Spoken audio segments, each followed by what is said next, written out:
Uyghur is probably the world's most tortured and persecuted people on the earth. So let's look back into the history of who are Uyghurs and how they came into existence. They live in the Xinjiang province at the northwest of China. It comes under Chinese rule in 1949. It was known as East Turkmenistan till then. So it was the effort of China who took Xinjiang province as part of China, and it has autonomous reign before that.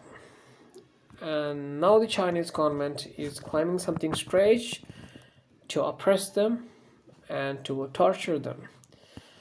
Uyghurs are very peaceful, lovely, law-abiding citizens in the northwest part of China called Xinjiang. Xinjiang means the new territory. The majority of Uyghurs are Muslims, however, there are Christians and atheist Uyghurs too, just like any nation. China has the long ambition to dominate the world. Uyghurs are geographically located in a very strategic place in Central Asia. Uyghurs are on their way to the Central Asia expansion.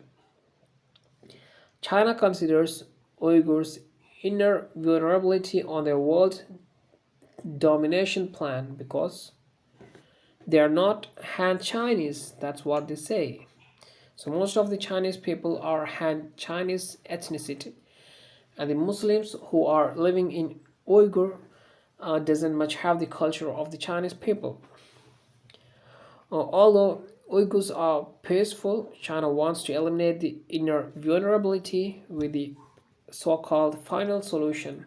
That's just the concentration camps, the ultimate human rights violation. So there are plenty of drone footage and different independent press release and investigation going on around the Uyghur where the concentration camps are still alive, and the world media are not much aware of that, or they are not interested in that, especially the countries who are having trade with the China. They are ashamed to speak about the Chinese human rights violation because of their so-called business interests. So let's look into the few testimony of the camp survivors from the Uyghur. Mihrukul Tursun testified that there were around 60 people kept in a 430 square feet cell. So at night, 10 to 15 women would stand up while the rest of them would sleep on the sideways, so they would just fit in that room. And then they would rotate every 2 hours. There were people who had not taken a shower over an year. That is ridiculous. We don't see any human rights organization keeping their voice high over this issue.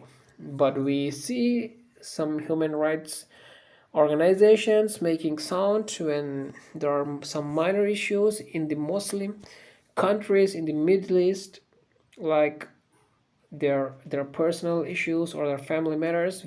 But we don't see them in this area where the human rights violation is so huge and drastic.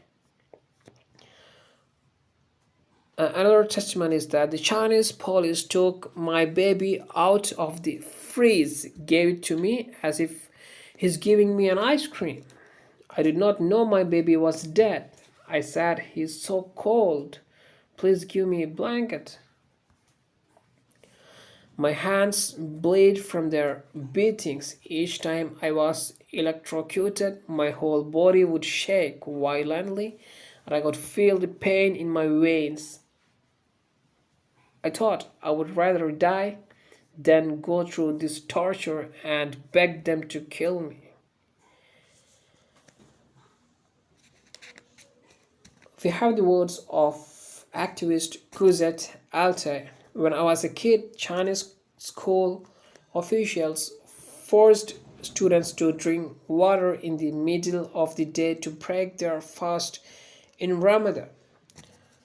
And no need to break their fasting this year because they don't fast in the concentration camps anymore. So they don't have the right to practice their religion. And that is a fundamental human rights violation that we can see there.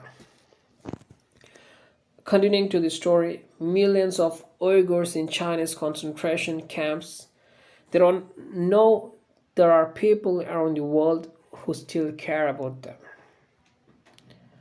Uyghurs deserve to live, to have freedom, to be with their loved ones as we all do have. This is not a complicated political issue. Uyghurs just want to live, to spend time with their family. Uyghur genocide is not a political issue. It is the most massive humanitarian crisis of this century.